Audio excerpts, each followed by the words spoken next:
जहाज जो लगातार 7 हफ्ते से पानी में तैर रहा है उसे उतरने नहीं दिया जा रहा, या कहिए कि डॉक से पहले ही चर्चाएं शुरू हो जा रही हैं कि जहाज से यात्रियों को बाहर निकालें या फिर जहाज में ही रहने दें।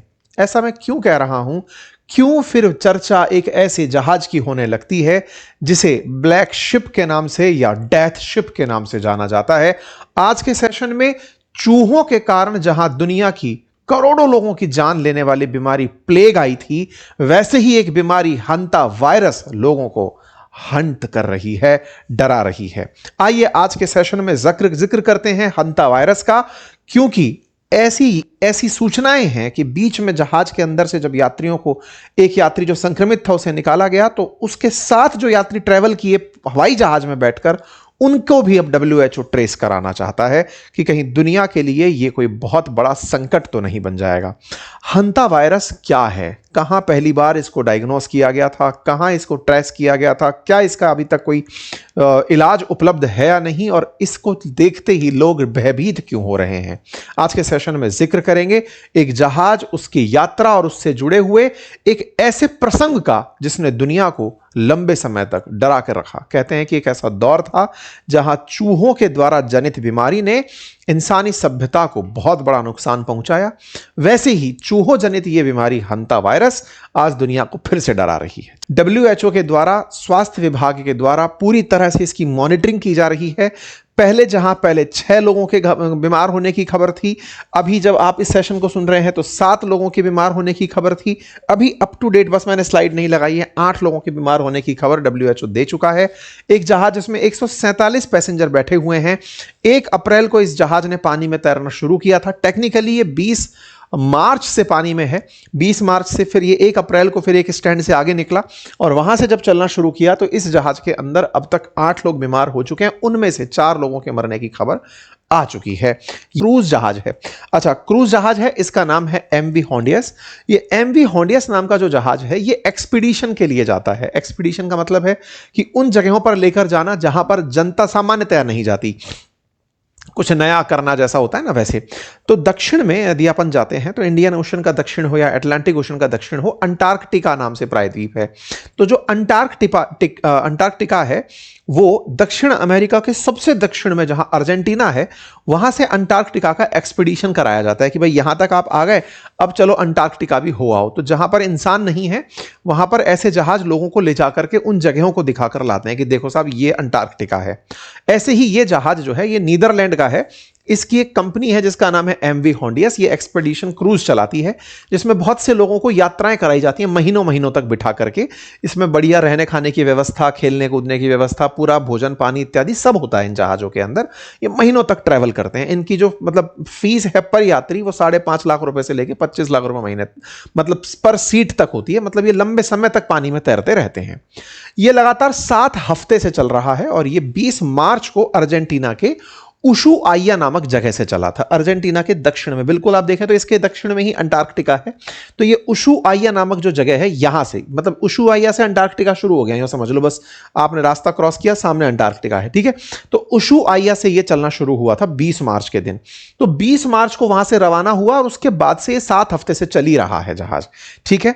इसमें 170 यात्री हैं और 71 क्रू इसके अंदर शामिल है और उसके अंदर एक डॉक्टर भी है। तो ये जहाज जब चल रहा है तो ये अटलांटिक ओशन से होते हुए, अटलांटिक ओशन बोले तो इधर अफ्रीका इधर दक्षिण अमेरिका, उनके बीच में से होते हुए जो बीच बीच में आइलैंड पड़ते हैं वहां पर ये रुकता चलता है और फिर आगे बढ़ता जाता है। जाना कहां है? फाइनल डेस्टिनेशन इसका कैनरी आइलैंड है स्पेन में, ये वहां जाएगा। यानी कि दक्षिण से बिल्कुल मध्य की तरफ आता चला जा रहा है। आज कहां है? तो ये केप वार्डे में खड़ा हुआ है। 2 दिन बाद ये स्पेन पहुंच जाएगा। स्पेन में चिंता इस बात की है कि साहब इसको उतरने दे कि नहीं उतरने दे, क्योंकि उनको पुरानी यादें आ रही हैं, ठीक है। ये इसका रूटर बहुत सारे बीच में आइलैंड से होते हुए गुजर रहा है। देखो उशुआइया है, फिर फॉकलैंड है, फिर उसके बाद साउथ जॉर्जिया है, फिर नाइटेंगल आइलैंड है, सेंट हेलेना आइलैंड है। असेशन आइलैंड है, फिर ऐसे ही कैप वर्दा के अंदर प्राया आइलैंड पर फिलहाल खड़ा हुआ है, फिर ये स्पेन पहुंच जाएगा।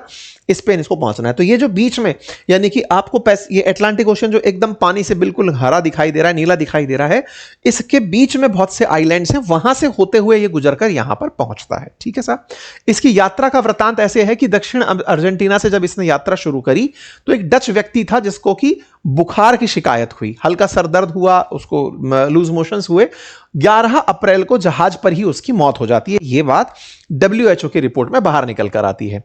यह जहाज उस समय चलता हुआ साउथ जॉर्जिया और सेंट हेलेना के बीच में था। साउथ जॉर्जिया और सेंट हेलेना के बीच में यह ट्रेवल कर रहा था। इस दौर में यहां पर एक यात्री की मौत हो जाती है। जब यह जानकारी बाहर निकलती है तो जहाज के अंदर फिर लगातार यात्रा चलती रहती है। अब आप देखें तो अप्रैल से लेकर अब तक भी लगभग 35 से अधिक दिन हो चुके हैं, तो 2 हफ्ते तक यह आगे बढ़ता रहता है। सेंट हेलेना जब यह पहुंचता है तो उस मृत व्यक्ति के शव को शरीर से, वहां से, जहाज से उतार लिया जाता है और उसकी जो वाइफ है उसको भी साथ में उतार लिया जाता है और उसको दक्षिण अफ्रीका भेज दिया जाता है। तो यहां से ना ये साउथ अफ्रीका है। तो अब इस तरह से समझिए कि साउथ जॉर्जिया से होते हुए सेंट हेलेना आया है, सेंट हेलेना के सामने ही साउथ अफ्रीका है। तो यहां से साउथ अफ्रीका उस व्यक्ति को अपनी पत्नी के साथ, मृत शरीर है व्यक्ति का और उसकी पत्नी जो बीमार है उनको साउथ अफ्रीका भेज दिया गया। साउथ अफ्रीका में इस महिला का इलाज चल रहा होता है, लेकिन यह महिला एयरपोर्ट पर ही बेहोश हो जाती है और यह महिला जो है 26 अप्रैल को इसका भी देहांत हो जाता है। तो 2 मौतें उस जहाज में पति और पत्नी दोनों की हो जाती हैं और यह जहाज पहले मतलब इस तरह से यात्रा करते हुए निकलता चल रहा है। यह सेंट हेलेना है और साउथ अफ्रीका के मतलब नजदीक था तो वहां पर भेज दिया। ठीक है साहब। फिर एक और यात्री जो ब्रिटिश नागरिक था वो जहाज पर बीमार होता है। जब यह जहाज सेंट हेलेना से चलता है और 1300 किलोमीटर दूर एसेंशन आइलैंड पर जाता है तो उसे भी बहुत तेज बुखार और सांस लेने में दिक्कत जैसी बातें आती हैं।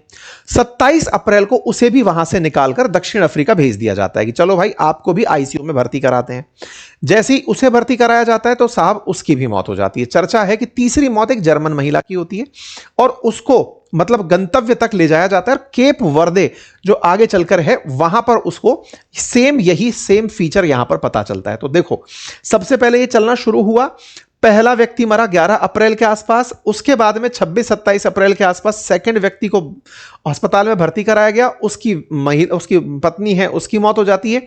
2 मई के दिन एक और पैसेंजर इसके अंदर मौत हो जाती है। फिर ये जो जहाज है ये केप वर्दे पहुंचकर खड़ा हो जाता है। अब यहां पर चर्चा होती है साउथ अफ्रीका के हॉस्पिटल्स के ऑब्जर्वेशंस की। डॉक्टरों ने जो यहां पर लोग गए और बीमार हुए उनको ऑब्जर्व किया तो उन्होंने पाया कि इन लोगों में कोई भी संक्रमण नहीं था, कोई बीमारी नहीं थी। जब कोई संक्रमण नहीं फिर भी तेज बुखार हो रहा है, निमोनिया हो रहा है, लूज मोशंस हो रहे हैं, किडनी पर असर दिखाई दे रहा है, पल्मोनरी असर दिखाई दे रहा है, तो जांचा गया तो पता चला कि इनके अंदर एक वायरस का सिम्टम आ गया है, दैट इज हंता वायरस। यह बात WHO को पता चलती है। WHO उसके बाद से चीज पर नियंत्रण स्थापित करना और जानकारी देना सबको शुरू कर देता है।